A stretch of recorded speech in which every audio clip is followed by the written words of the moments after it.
Næst ætlum við að fara yfir það hvernig við setjum flýtihnappa á kassan til að geta valið vörur. Þá byrjum við því að fara í stillingar og kassar.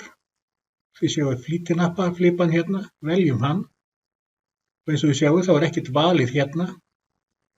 Svo að við þurfum að velja með hvaða flýtinhappaflokk við ætlum að vinna.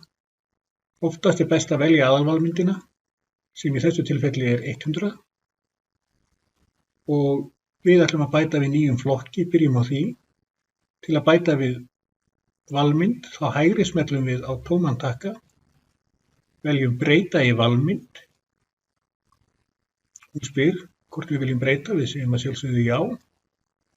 Hér þurfum við að setja númer á flokknum, þá getum við ágætt að skoða hvaða númer er verið að nota til að velja hvaða númer geti passað inn í það sem verið er að gera. Þessu tilfelli skulum við segja 180. Og við þurfum að gefa nafn á vöruflokkin, þessu tilfelli aðalréttir.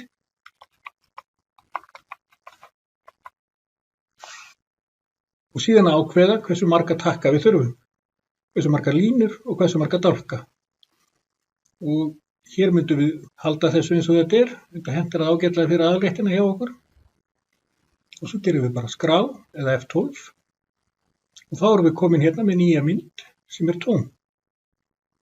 Þá kemur að því að bæta við vörunni, það er að leita eftir vörunúmeri á skránni hérna uppi eða eftir nafni, við ætlum að leita eftir nafni og varan sem við ætlum að bæta við eru eldgrillaða lambakótilettur.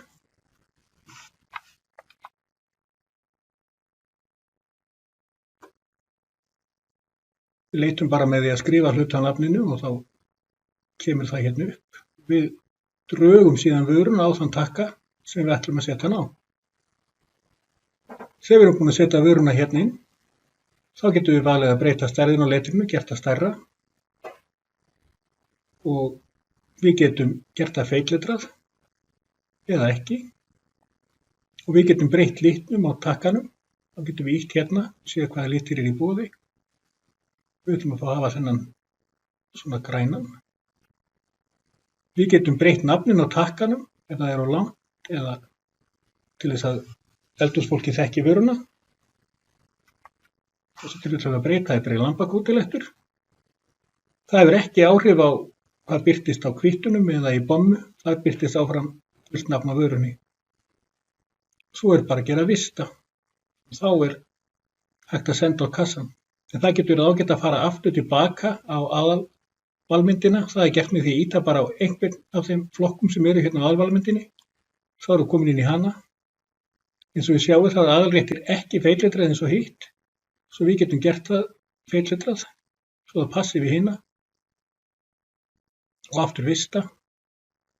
Til að koma því síðan yfir á kassa, þá er einfaldast að gera bara senda á kassa. Og við ætlum að senda á alla kassa. Og hér er aðalatriði til þess að það sendist að velja almennar stillingar, en að sjálfsögðu er best að senda bara allar stillingar á kassan til að vera vissum að varan og allt fari með og ljúka. Þessu glugga má loka og þá ætti hnappurinn að vera kominn á kassan. Næst skulum við skoða það. Þegar búið er að senda yfir á kassan er ekki víst að breytingarnar sjáist strax. Til að sjá þær getur þurft að skrá fyrst út og aftur inn og þá ætti hnapparnir að vera komnir eins og í þessu tilfelli.